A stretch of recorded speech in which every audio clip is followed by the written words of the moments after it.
years ago. I couldn't find that same place until I found the new home of the poet Ryan. And he's a friend of mine now. He's probably warmer and better housed than he ever was in life. So it's a great piece of serendipity that I was asked to read this tonight. The tragedy of the poet Ryan. Limerick is famous for its characters.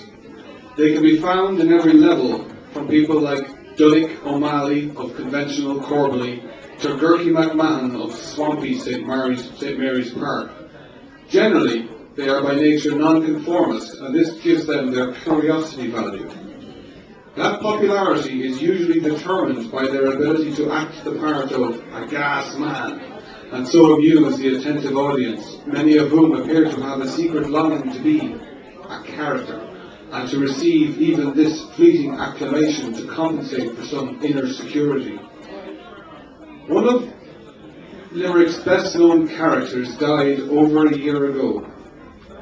He had been a familiar sight on the city streets. Deep lines on his face, white, unruly hair, an aloof bearing, and a general aura of public disorder. Gerard Ryan lived out an existence dictated by the fact that he was a poet.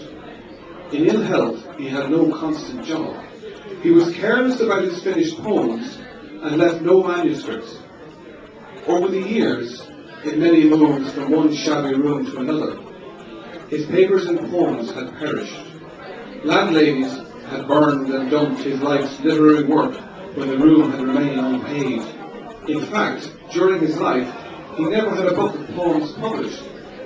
That had to wait until he was dead a year. However, during his life, he was a character in literary Limerick. The poet Ryan, they called him. He was an old man, and usually hung out in the White House bar.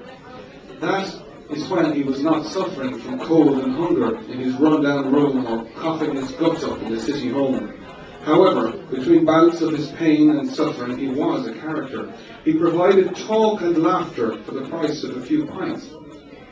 The artistic circle could, at least, give him that much. After his death, it was decided that he should be remembered. Last May, An April Morning Walk, Poems by Gerard Ryan, was launched at a press conference in O'Malley's Roundhouse in High Street. Drink and talk flowed fast. People who had little connection with the unhappy life and times of the poet Gerard Ryan were present and recalled suitable anecdotes to prove what a fine man Gerard had been. It was a sad and strange event. As one outside observer remarked, if all those had given Gerard £5 a week, it would have kept him in comfort. So it would. But then characters are taken for granted, and in the end, very few visited the poet Ryan in the city home.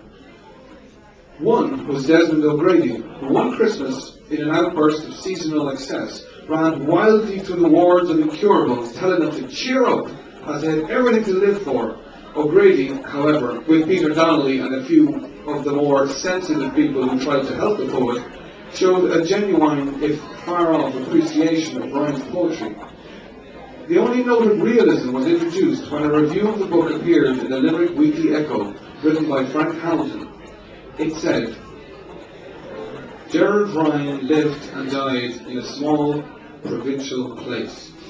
I remember him, sitting alone at an art exhibition, while the trendy young things talked the cliched jargon of the spiritually faded.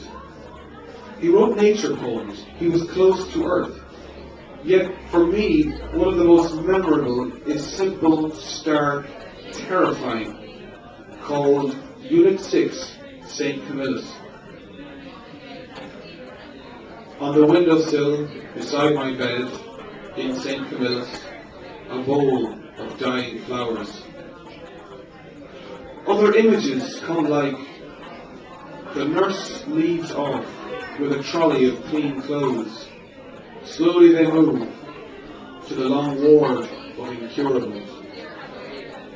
It is all there in the end, as Gerard Ryan would say. Let me tell you something for nothing. That is what life is about.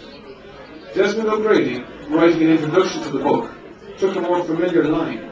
He wrote, Devoted to the art of good conversation, storytelling and high song, he spoke only of people and poetry, the human affair, and those mad enough to try to record through art. It is indeed a sad commentary that Gerard Ryan had to suffer pain, poverty and hunger, enduring the human affair while people in his pub audiences could return to their safe and secure jobs and homes. But, like the fate of Gertie McMahon and many more, that's the way it happened. The silent tragedy of a Limerick character. Thank you.